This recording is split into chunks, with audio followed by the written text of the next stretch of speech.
9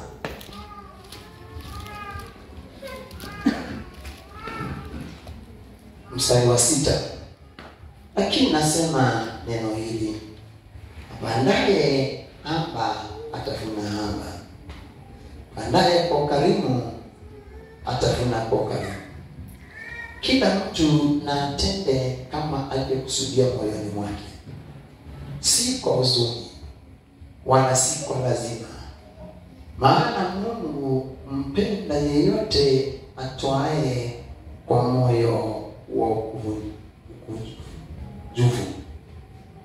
Mstari wa 8. Na Mungu aweza kuwajaza kila neema kwa wingi, ili nanyi ukiwa na riziki za kila namna siku zote, mpate kuzidi sana katika tendo jema, kama tulivyoandikwa, apandaye kama ilivyo, mstari wa 6 wa 9, kama ilivyoandikwa, amtapanye amewapa maskini, haki yake yakaa milele. Na yeye ampaye mbegu mwenye kupanda na mkate uwe chakula, atawapa mbegu za kupanda na kuzidisha, naye ataongeza mazao ya haki yenu. 11. Mkijitayarishwa katika vitu vyote, mpate kuwa na ukarimu wote, umpitao Mungu shukurani kwa kazi yetu. Maana utumishi wa huduma hii uwatimizii watakatifu riziki walizopungukiwa tu, bali uzidi sana kuwa na faida kwa shukrani nyingi apewazo Mungu. 13. Kwa kuwa mkijaribiwa katika utumishi huu, wanamtukuza Mungu kwa ajili ya utii wenu katika kuhubiri Injili ya Kristo, na kwa ajili ya ukarimu wenu mlioshirikishwa na watu wote, nao wenyewe wakiomba dua kwa ajili yenu, wanao shauku kwa sababu ya neema ya Mungu iliyozidi sana ndani yenu. Mungu ashukuriwe kwa sababu ya kipawa chake, tusichoshwe kukusifu kama ipasavyo. Amen. Tukupa sifa Yesu, tukutukuza. Nena nasi kwa neno hili, wahudumie wana hawa hata walio mbali. Yesu katende mema, na katika jina la Yesu Kristo tumeomba na hata kuamini. Haleluya. Bwana Yesu Kristo apewe sifa. Nashukuru Mungu kwa wakati mwema ambao umetupa, na kama wiki ambao tumekuwa nayo katika mafunzo ya ibada za katikati ya wiki, iliwaahidi kuna vitu ambazo nitakuja kuhubiri siku ya leo, na tuliona kana kwamba kuna tabia zingine ambazo haziandamani ama si za Mkristo kama wewe ambao umeokoka. Jambo la muhimu sana kwa kuwa umeokoka na mimi nimeokoka, na leo muhimu zaidi ni sisi wana wa Mungu, wana ambao tumekombolewa, tumefunguliwa. Yesu ametulipia gharama yake.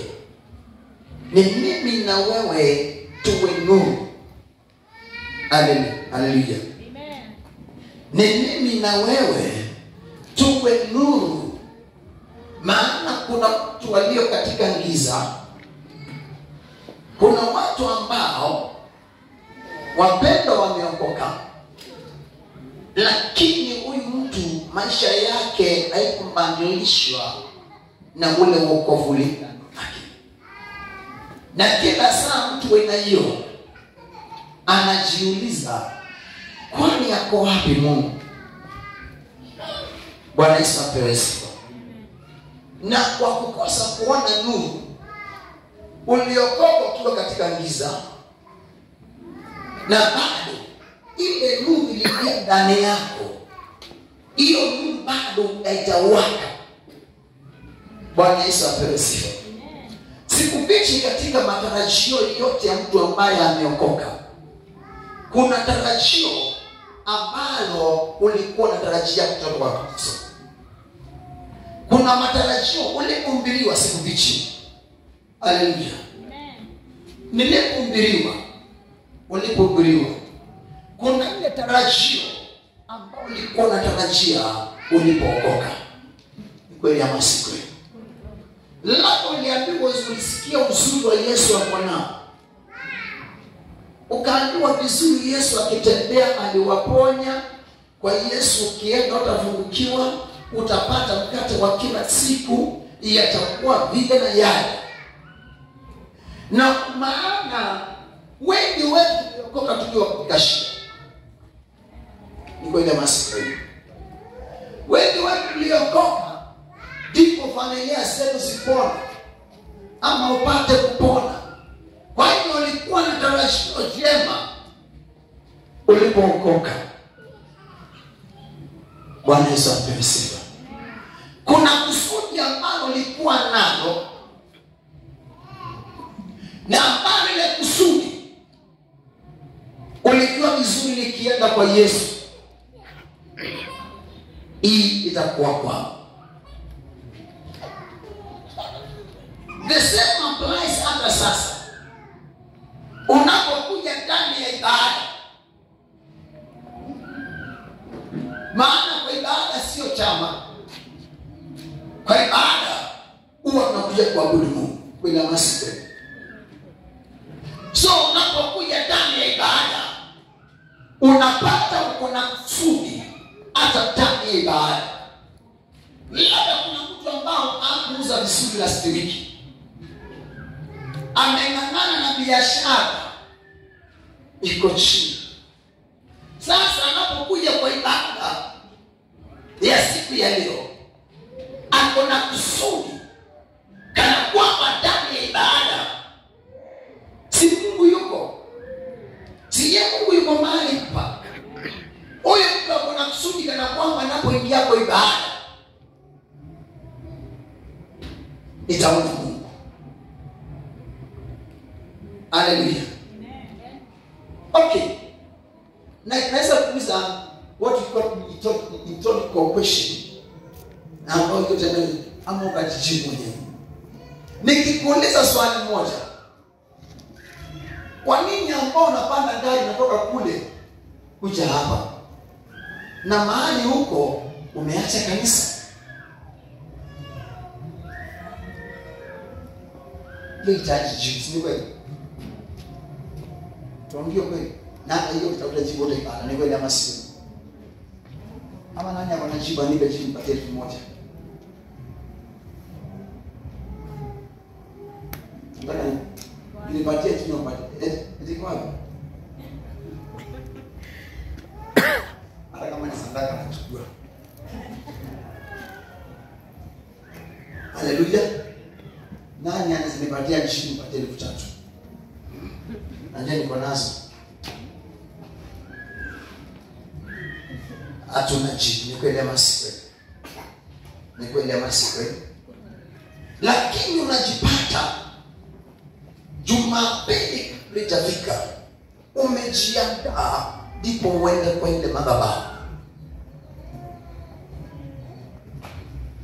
Na ndivyo mbele sio kwa sauti ya chini. Haleluya.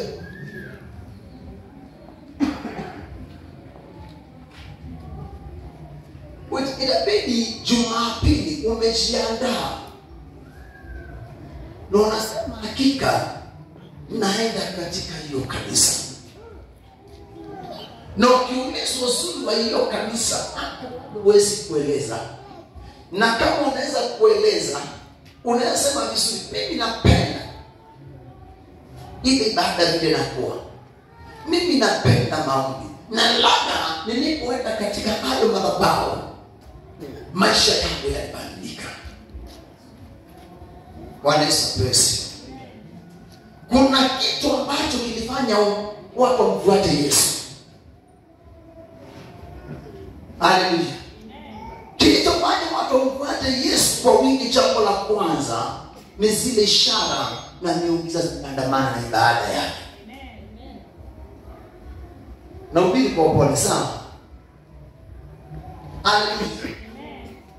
Iwapo Yesu angekuwa mwana wa Mungu ambaye ana ishara na miujiza ndani ya ibada, watu wengi wangemfuata Yesu. Kila ambacho Yesu anatuhubiria ni kila ambacho Mafarisayo wamekuwa wakihubiri. Haleluya.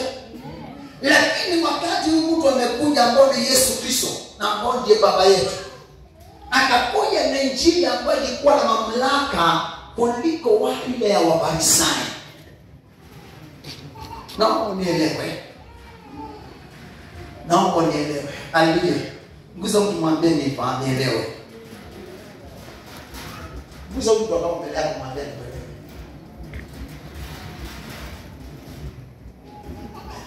Nguza mtu mwambie nielewe. Haleluya. Walipoona injili hii ya Yesu Kristo iko tofauti na injili ambayo tumezoea kuhubiriwa, watu wakaamua huyu tunafuata. Bwana Yesu asifiwe. Hapo nielewi. Haleluya.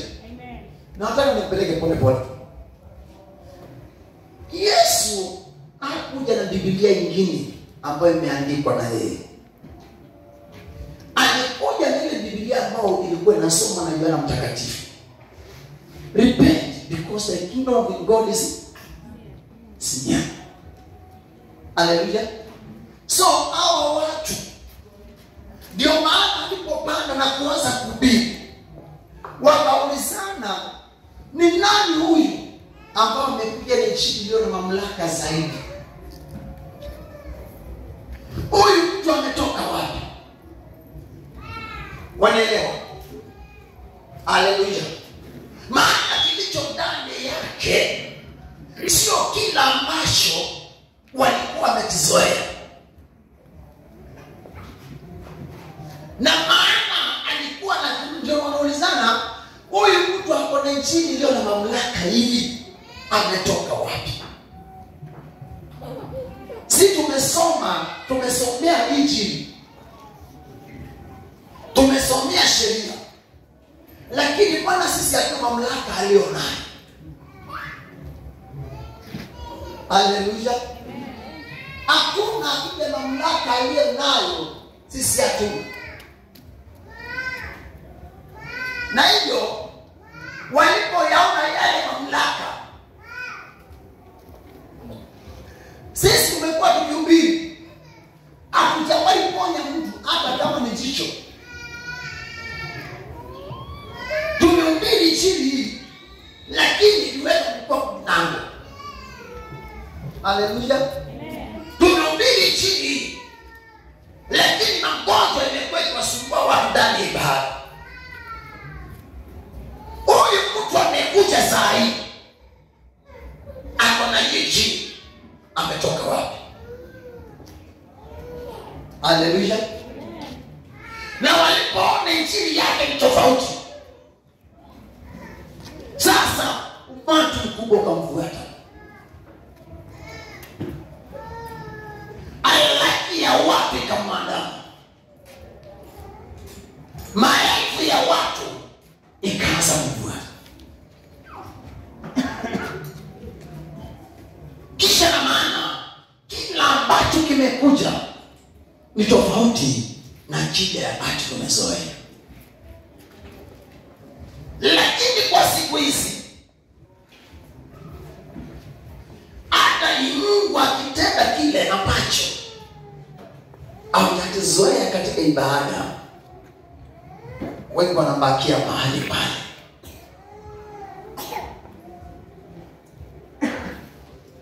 Haleluya. Amen. Utaona mtu mwingine akisema sijazoea ibada ina hiyo. Mtu wa aina hiyo ana roho ajili anachohitaji. Maana wewe sio wote walizoea walijua injili ya Yesu, lakini waliona kilichokuwa ndani yake. Vile ambavyo akienda kwa mikutano, watu wanapona, watu wanafunguliwa, akikutana na mapepo yanaanguka. Na kulikuwa na wachungaji walihubiri the same gospel, but the gospel without an impact. Hallelujah. Amen. How can you say in the word of Kiswahili impact ni nini? Injili ambao haileti mabadiliko ndani ya mwanadamu. Si ni kweli? The simple language you can use.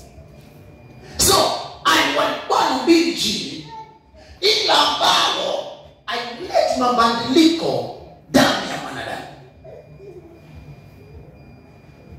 Hallelujah. Kuna watu wengi ndani ya ibada na hata kwa kanisa na siku hizi, ile injili inapokuja kwako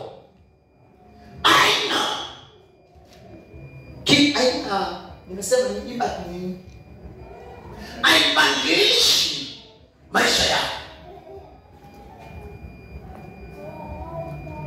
Hallelujah. Amen. Na yule mtu akolie roho ya Mafarisayo, usiniambie kitu nimeokoka na mjua Yesu.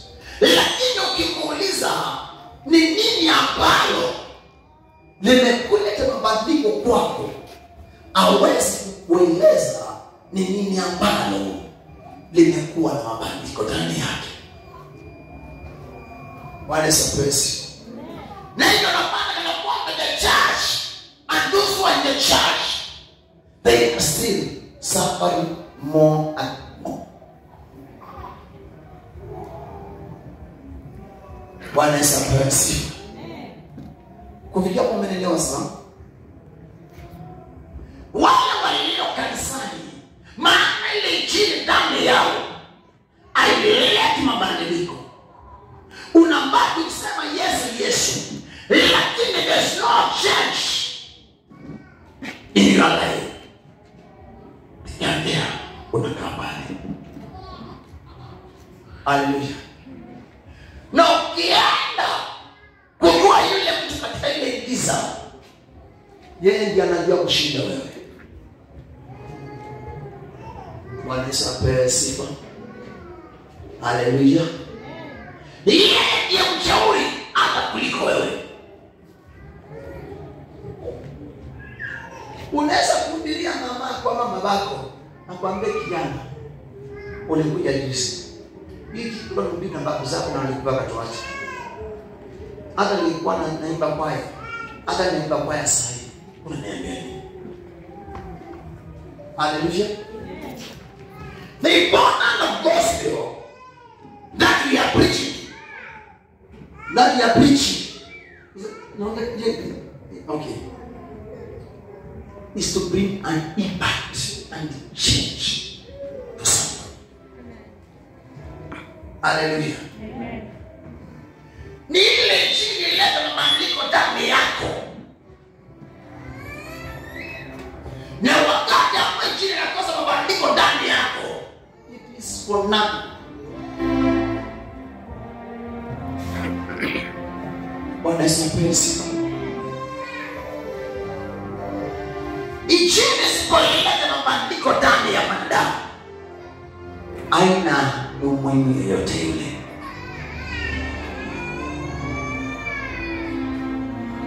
Neno ni vizuri Yesu anapohubiriwa ndani yako, to bring a change in you.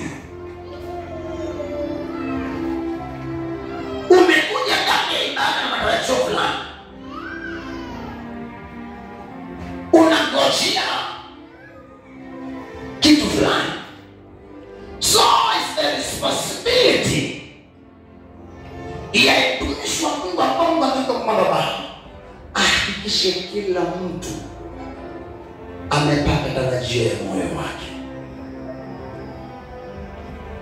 Ndio maana kuambia hata kama uamini, huwa naomba Mungu anamwambia mpe muujiza wa siku moja ama siku mbili. Baada ya siku mbili ama tatu ama wiki mzima unaweza toa ule muujiza. Ndio ajue kana kwamba yako. Ndio ajue kuna Mungu. Hallelujah. So the gospel Yesu ambao injili ni kuleta impact, mbadiliko ndani ya maisha ya mtu.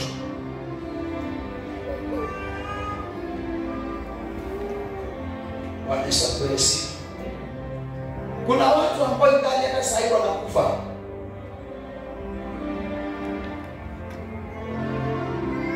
Wanaugua.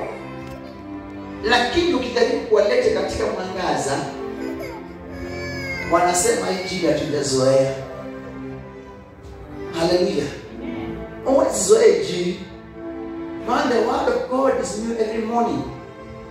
The word of God has new revelation every second, every minute, every hour. So usizoea injili ya Yesu.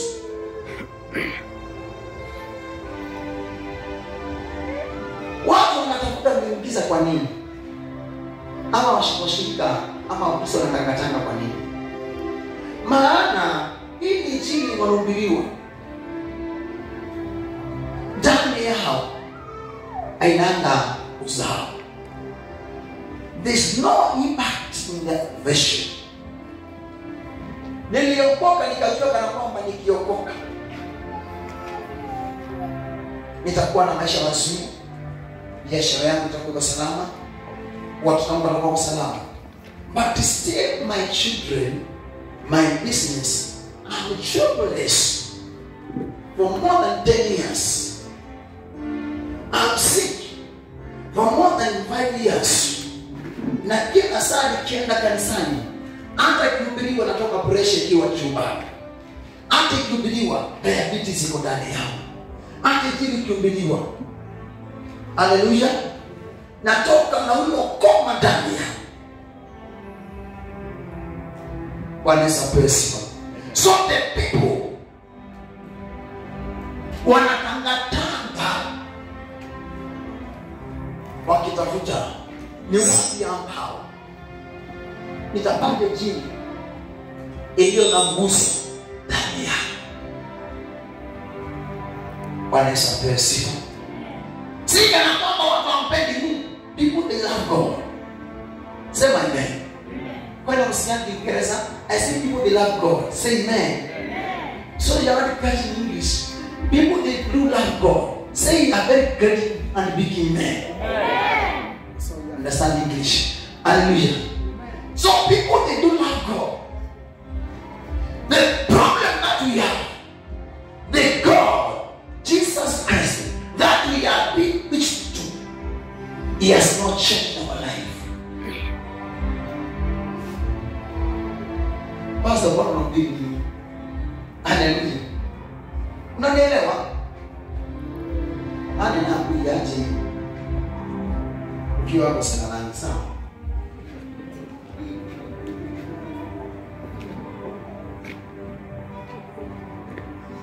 Ni mais uma Jesus. Nimesema nini? Subiri maji. Ndio bado ngiri nini?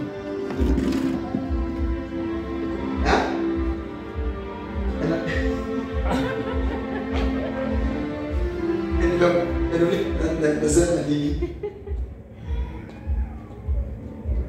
Hapa kuna langu sawa. Sawa.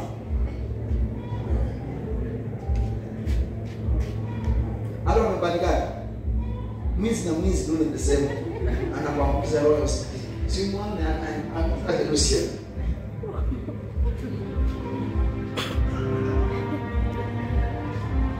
Hallelujah. Ukilala sasa unatoka hapo. Yule Yesu Yesu unaambiwa kuhusu yeye alete mabadiliko ndani yako.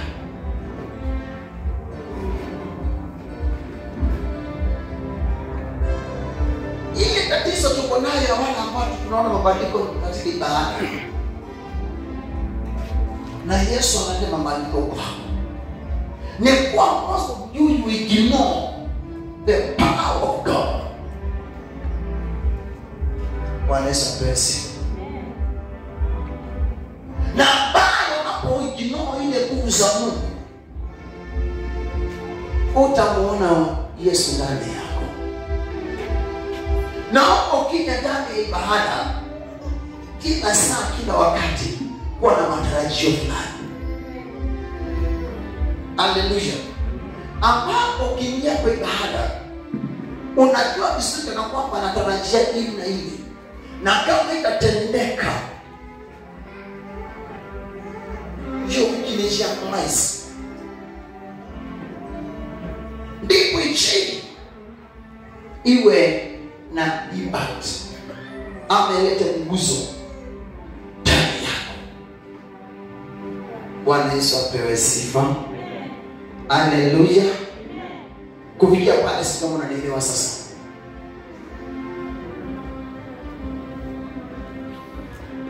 Kufikia pale, si kama unanielewa. Si unanipata vizuri? Maana wakati ambao kwa mfano katika ibada ya madhabahu haya kutakuwa na nguzo. Nilipoingia kwenye ibada, familia yangu ilipona. Nilipoingia kwa hiyo madhabahu, hivi ilitendeka. Haleluya. Mtu anaiona hao stiki katika ibada ya Bwana. Sikufichi. Haleluya. Mimi wanawahurumia. Jana nilienda mahali pengine, na tukihubiri, mama kwa pale anasema, "Pastor, familia ziko na shida. Pastor, familia ziko na shida." Exactly, the Christians are suffering. Most Christians are suffering.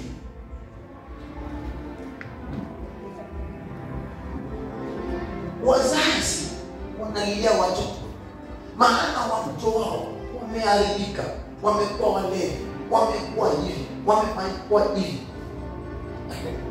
Bwana Yesu apewe sifa. Jana nilikuja kwa gari, nikasikiza kina mama wengine walikuwa wanaongea, wakiongea shida ambazo mahali mji wao, mahali wametoka huko, wametoka, maana kwa wametoka kwa sisi kwamba ni kweli.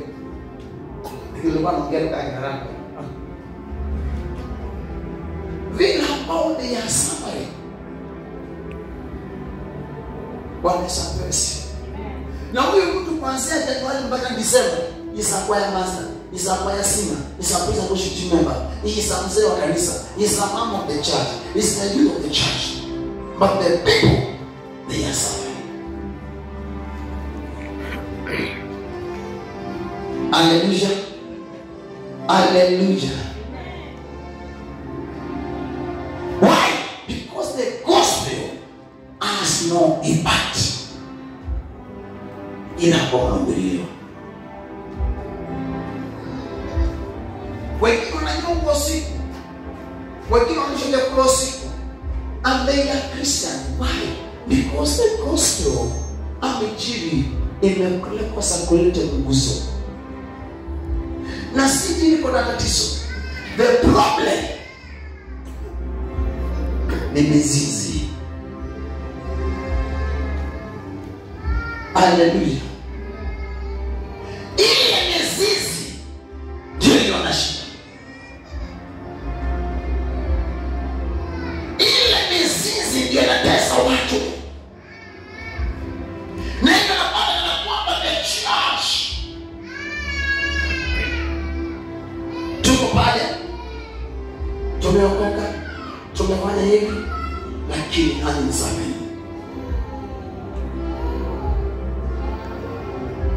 Hallelujah. Hakuna mtu mdhaifu kama mimi wala mbaya kama mimi, wala mkosaji kama mimi. Aidiga mnawali kukosa. Lakini ukipatana na injili kwa giza ya Mungu, mahali kuna ishara za Mungu, wamelianga ube. Haleluya. Maana kuna mizizi mizuri ambayo imeunganika na yale madhabahu. Kuna mizizi mizuri ambao iko ndani ya ile madhabahu. Haleluya. Na wakati ambao mizizi ni mizuri, wakati ambao mizizi kuna nguvu, uzao unakuwa mzuri. Haleluya. Haleluya.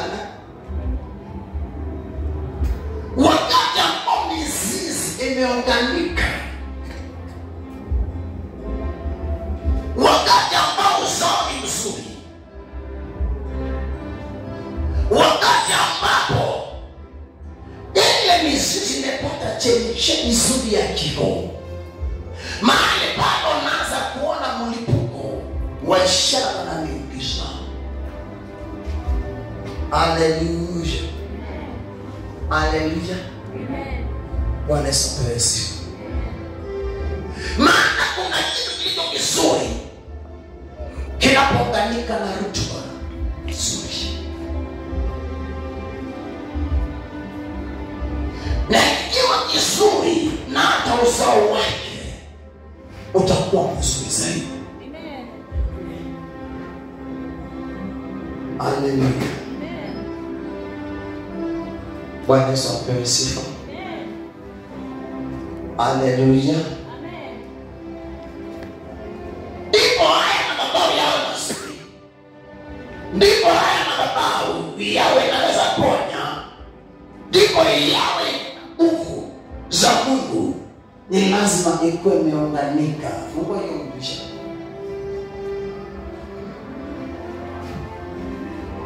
Ni lazima iwe imeunganika na rutuba iliyo nzuri.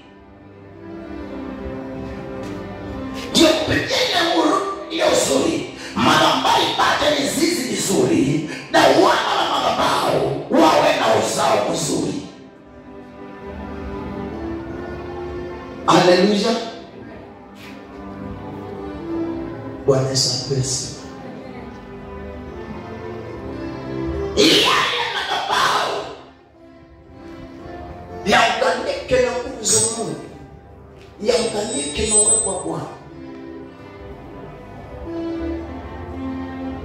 na mtumishi wa Mungu yatunze yale madhabahu, mazao mazuri yaonekane katika ibada.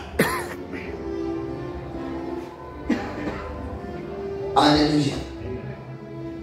Lakini wakati ambapo yale mazao ama ile mizizi haijaunganika vizuri, huyo mtu na mwele yako, iwapo mizizi inakosa rutuba,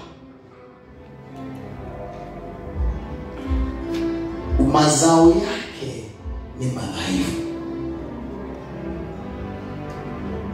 Bwana Yesu apewe sifa. Haleluya.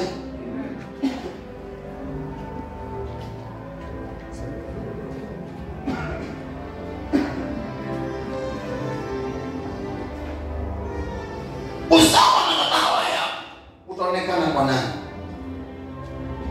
Kwa nini mlietaja ibada? Wakati mmoja anasema kana kwamba nilikuja nikiwa mgonjwa nikapona, uzao unaonekana. Nilikuja nikiwa sina kazi nikapata kazi, uzao unaonekana. Haleluya. Nilikuwa niko chini katika imani, tangu niingia katika madhabahu ya Bwana nimejengeka, uone uzao unaanza kuonekana. Na madhabahu yaliyo na ushuhuda ni madhabahu yaliyo na rutuba iliyo nzuri.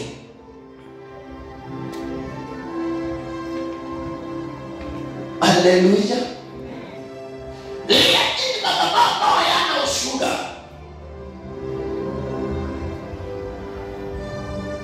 Bwana Yesu apewe sifa. Naomba nikuhubirie kidogo na nikukwaze. Asilimia kubwa ya watu kuja kanisani ukuja sababu ya shida zao. Ni kweli ama si kweli? Labda nina maana kule nje nimeshindikana. Hata kwa waganga na uganga nilishafanya nikaenda, lakini nimeshindikana. Na hiyo kilichonifanya nikuja kwa ibada ni sababu ya shida zangu nilizonazo. Na yule Mungu akija kwa ile madhabahu akose kuona maana ndani yake, anaotafuta ni uzao uliye mwema. Huyo mtu simama kwa ibada. Haleluya. Maana yeye anatafuta. Roho yako inaumia, nafsi yako inaugua. Na unapoenda kuunganika na kila rutuba ya yale madhabahu, na ngoja nibadilishwe. Haleluya. Na mtu aina hiyo anapotafuta msaada na anakosa, anaondoka. Wengine ni kama miti ambayo, ile miti ambayo inamea katika jangwa na si green, imekauka kabisa, shida zimekukausha, lakini unakwambia mahali pale na kwamba mimi nenda, mimi nakaa pale. Haleluya. Umekaushwa na shida, umekanda, ndipo kweli unazidi kuhangaika, ndipo kweli familia zinakujika. Hakuna yeyote na ndoa, hakuna yeyote ameameka. Tunasimama Bwana anasema Yesu ni mzuri. Niambie uzuri wa Yesu, nikwambie una Yesu. Maana anapokuja kwako anaonekana kwa matendo, ataonyesha mazao yake yeye mwenyewe. Maana wewe ili ni sisi, mti ni wewe.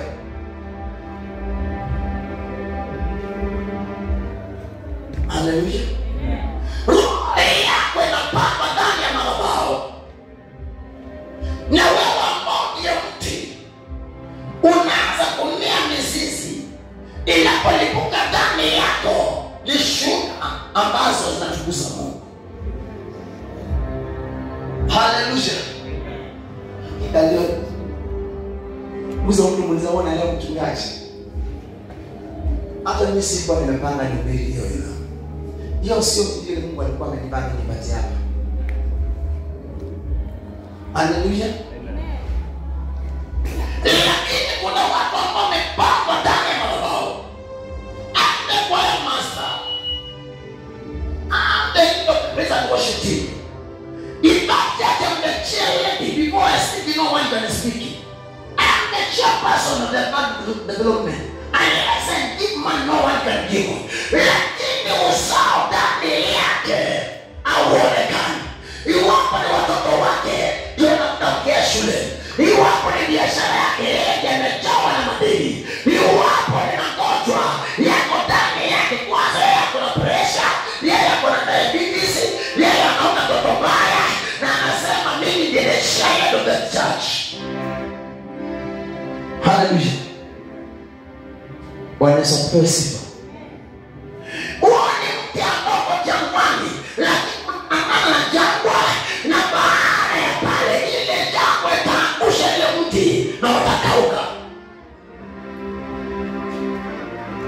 Hallelujah. Bwana Yesu apewe sifa. Sio uniandikie kitu cha mbili unaandika vizuri. Maana kuuliza swali. Huyo mtu ni mtu ambao umekauka kwa jangwani. Haleluya. Nitakupatia mifano 3 ya mti. Mwana wa kwanza, unisikize vizuri. Niko sikiza nikwambie. Najua tumeenda vizuri. haya madhabahu ndio yenye rutuba. Haleluya. Maana yako na Mungu, maana yako na nguvu za Mungu. So wakati ambao pastor na kila mchungaji wa mtumishi wa Mungu, wewe kila wakati anaomba, pastor atataji mwili wako. Umepata? Pastor mtumishi wa Mungu yetu ulilia Mungu kwa ajili ya nafsi na nafsi ya roho. Wakati umepata?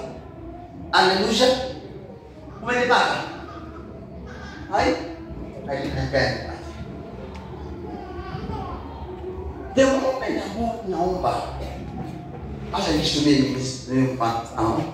Haleluya. Siombi nimuone Hana, nimuone Benina, nimuone Timon. No. Huwa naomba nikitafuta hiyo roho. Umenipata? Ndio maana Mungu anasema tuambie vita vyetu sio za mwili na nyama. Tunapigana kwa damu ya kiroho. Umenipata? So every time tunatafuta nafsi. Tunatafuta roho. Ndio maana unaweza kuhubiri jida au ukatae pastor aombe mtu apone kama mahali ambapo hajulikani. Umenipata? Why? Because when the seer, what he release is a spirit which is unseen to any of us. Na unataka Kiingereza vizuri. Pastor akiwa hapa anaachilia roho ambayo haionekani kwako. Haleluya. Lakini ile roho italeta matunda kwako. Umeelewa sasa? Haleluya. Ndio sema nilienda pale nilikuwa nasikia nikiumwa na mgongo. Nimepona aje. Through the prayers, roho imekuja ndani yako kutoka hapa. Nimekuponya. Haleluya. So kila tunachotafuta huwa tunatafuta nafsi. Huwa tunatafuta hiyo roho yako. Ndio ndani ya maombi. Iwapo madhabahu haya, yule mchungaji ako na rutuba na ameweka kwa ile madhabahu, anapokutana na roho yako inakubadilisha. Umeelewa sasa? Mumeelewa sasa? Haleluya. Munaelewa sasa? Hii ni ngumu. Haleluya. Nani ambaye anapenda kwamba sasa ni hivyo? Kama unaelewa mkono tu. Kama unaelewa kile mchungaji anabilio. Kama unaelewa mkono. Wewe asilimia kubwa muelewi. Bwana Yesu asifiwe. Mama jana haleluya. Pastor anatafuta roho. Na kila mchungaji atafuta roho. Ndio maana nasisikia nikwambia sisi pia kushiriki mtu mwambie kuja kwa ibada. Ule kwa kaomba. Okay, mimi nasidi kukuombea, sina kitu kingine za fanya. Natafuta nini? Roho iliyopotea. Nirejeshe kwa Mungu. Angalia Mkristo ambaye amezoea kuongeleshwa na pastor. Haleluya. Mnakanga aje? Sisi kuona siku ya Jumapili nilikuwa nilienda. Okay. Sawa, nilikuwa na shangao nilikuwa umeenda wapi? Huo ndio mpaka mwisho wa mchungaji. Bwana Yesu asifiwe. Haleluya. Anaongea mtakula. Unaelewa? Haleluya. Unaongea haleluya.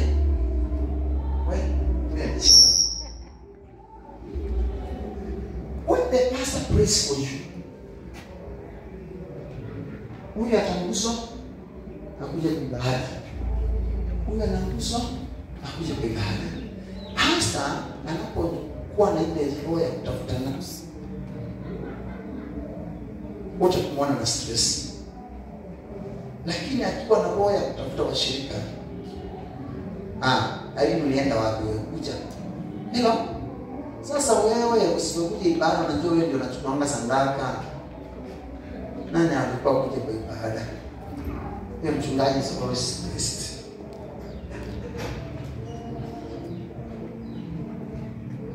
Haleluya. Anakuanga na stress. Lakini mchungaji ambaye anatafutanga nafsi, ndio utaona mpita njia anaingia kwa ibada. Ndio utaona mwingine kule hata kwa online anabarikiwa. Bwana Yesu asifiwe.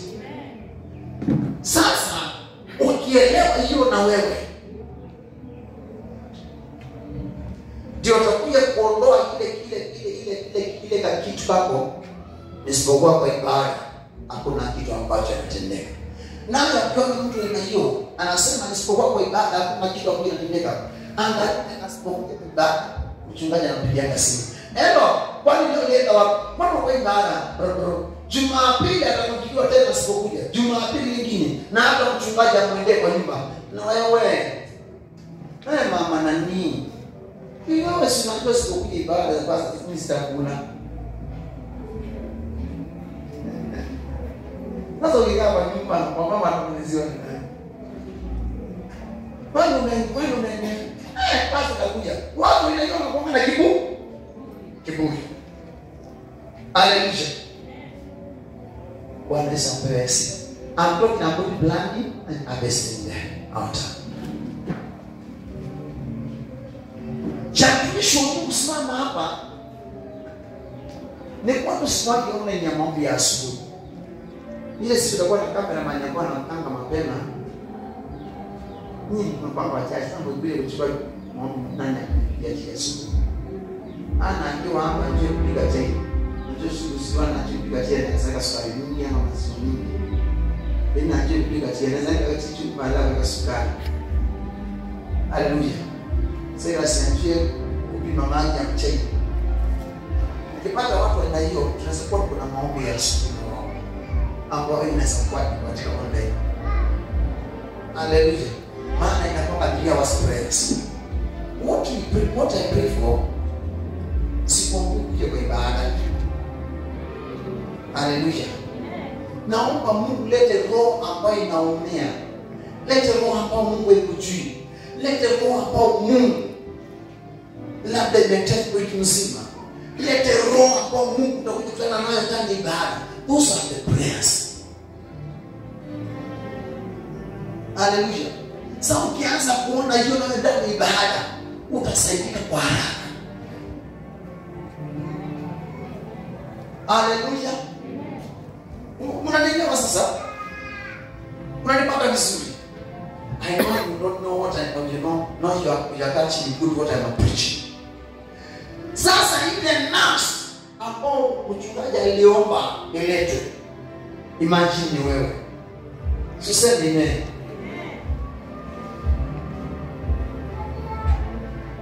Mama sana alikuja. Ongea wasinipe. Siko sawa. Mama sana uko sawa kule. Sasa uko naomba nini? Najua naenda ushango. Awendi ushango sasa hivi kwa mapema. Haleluya. Ndio ndio mtu anashinda Nairobi, hata akienda ushango anashindana zaidi. Bwana asifiwe sifa. Sasa imagine ile roho ambayo mchungaji alikuwa anaombea asubuhi ya leo. Na alikuwa akiombea kimzima. Mungu wako walete wale yote inateseka, inaomea. Imagine now you are the one. So imagine, you cannot imagine, I'm the one. Truly, I'm the one. Hallelujah. Amen. Hapo ndio mzuri. I am the one. Ile nafsi ya mchungaji alikuwa anaombea. I am the one. Kwa sema hizo ni mimi huyu. Unanielewa? Wale ambao mchungaji alikuwa anaombea Mungu alete wale ambao wana kazi. Walete wale ambao wanaumia roho zao, walete wale ambao Mungu ameokoka na mwenyuma, wengine imani yako chini. Yesu lete hiyo nafsi ambayo imeikwa na shetani, inateswa, inaelekea kuuliwa. Imagine ni wewe mmoja. Sasa nini? Hapo ndio vizuri. Na sasa hiyo nafsi maana ilipo katika ibada inaunganishwa ndani ya ibada.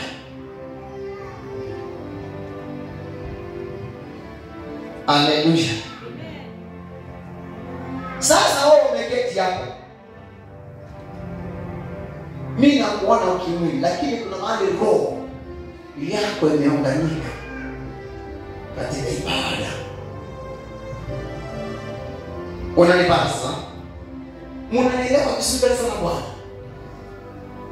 Munanielewa? Maana unapokupanda pana kuvuna. Ni kweli. Sasa mchungaji achukua mbegu nikipanda hapa kanisani. Zime. No. I plant your souls in this altar. Bwana Yesu apewe sifa. Na maana sasa wao wanakuwa mti uliopandwa ndani ya ibada, uliopandwa katika maabudu haya.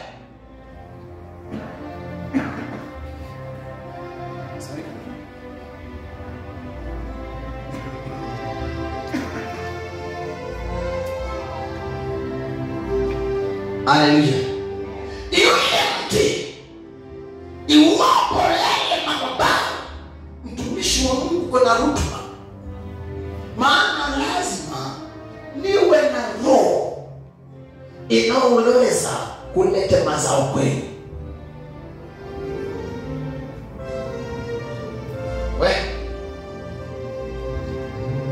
Zamani sana maana ni lazima niwe na roho inayoweza lete mazao ndani ya. Sikiza.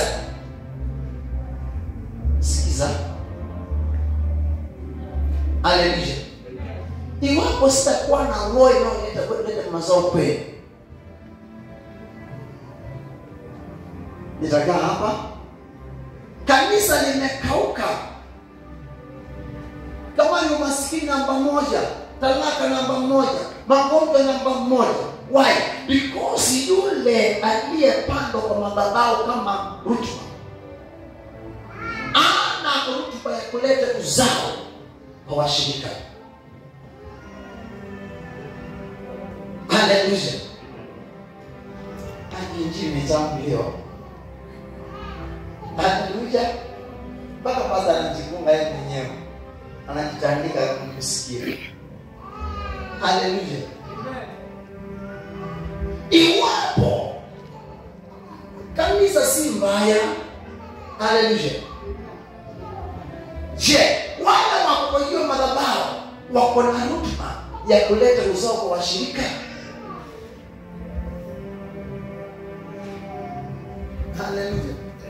There's no time that God will come to Miriam and Aaron. Always God will come to Moses. Manipata. The time of Joshua is coming when the Moses is not be there. But unless Moses is there, Joshua will be down, Miriam and Aaron will be silenced. Say my name. Sasa hapo nielewi. Hallelujah. Wewe hakuna siku ambao ndani ibada you bring an impact. Sema amen. Hakuna siku wewe hata ukakula mioyo yako utaleta impact in the service. Sikiza. Because Joshua is there. How do you say Moses? Because Moses is there. Through the Moses, the impact to be seen to Israelites. Hallelujah. Amen. Mama mmoja ameniambia nimeketi Kiingereza na nisoma kitabu. Okay. Wewe uko my classmate. Ulijua nilikuwa napenda kuongea Kiingereza so nilia.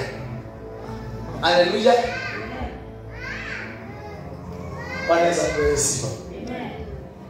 So, it's not the responsibility of Moses. Moses connected na ile rotba upon the roho wa Bwana.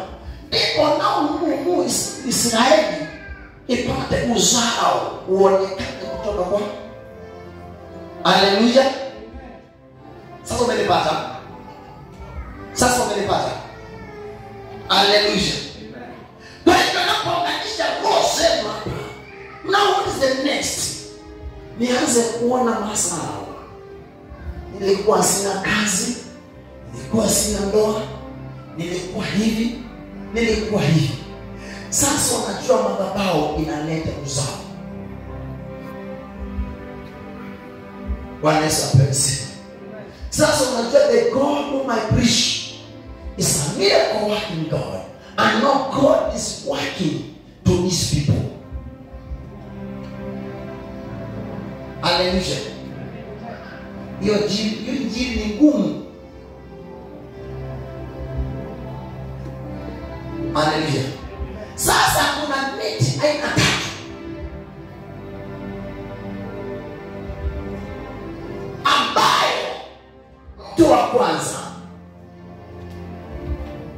kuna wale wamepandwa katika mchanga ambao haina rutuba.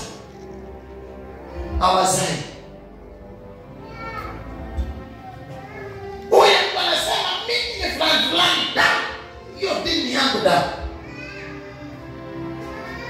Lakini umekuwa ni kigongo katika jangwa. Yeye alikuwa anashauri kusio mtu wa kwanza. Haleluya. Sisi vizuri. Yule mtu anateseka.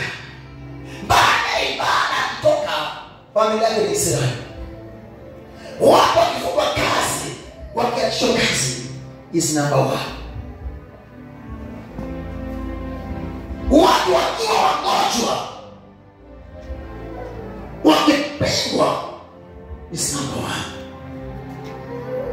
Hallelujah. A good man of God will protect the source of his sons and daughters. Musione pastor akiwa anapigwa, ajakuwa na mapigo. Msema amepigwa na Mungu. Because pastor is fighting for your battles. Pastor may suffer, family may suffer. Why? Because anapigana vile. Hallelujah. Ndipo wewe mwenyewe uwe na amani. Ni lazima mchungaji akusema.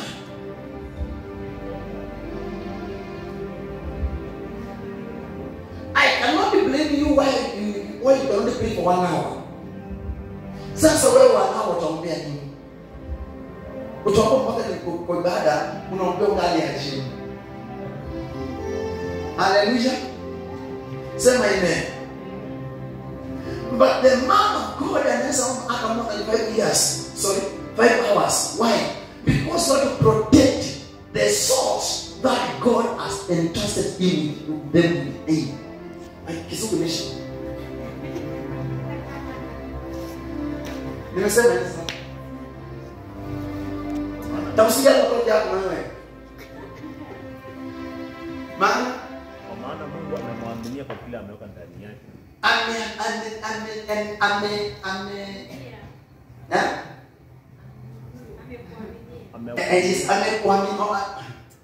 Ameniaminia na nyinyi zile nafsi. So now ni kazi ya mchungaji to keep us to protection. Hata unayokosa kuamka saa 8, Mungu itakasa na shida. Hallelujah.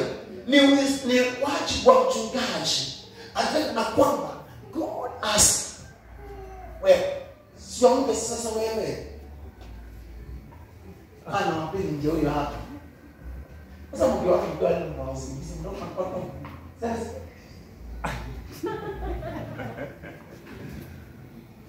Niambia niache. Kama nataka kama na bado kuongea na penzo.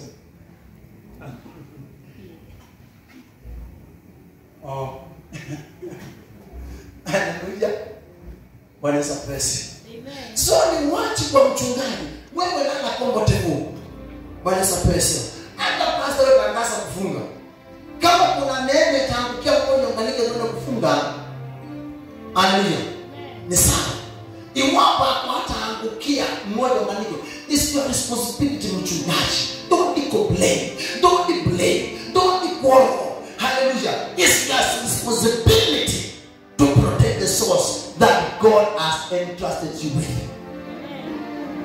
Umenipata sasa? Hallelujah. Naweza kukonda na wao nome. It is good. Sika na kwamba basi ni mgonjwa. Asa.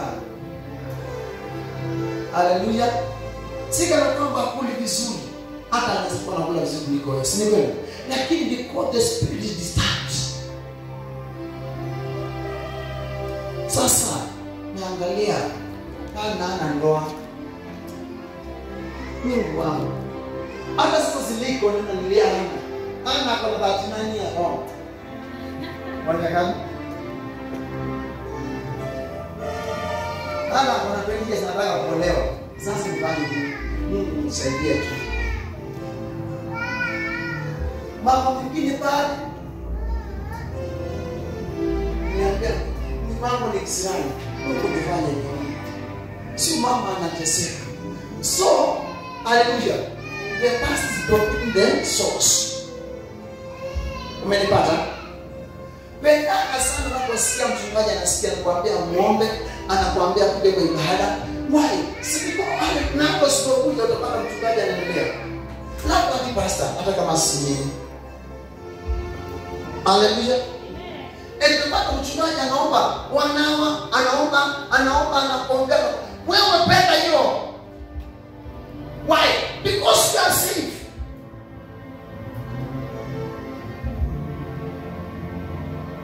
Hallelujah.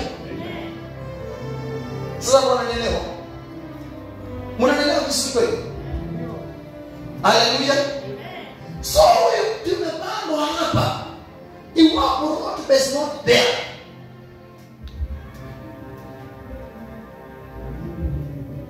Na wewe unakuangalia mahali pale. Unaendelea kukaa. Unaanza kula na vidudu.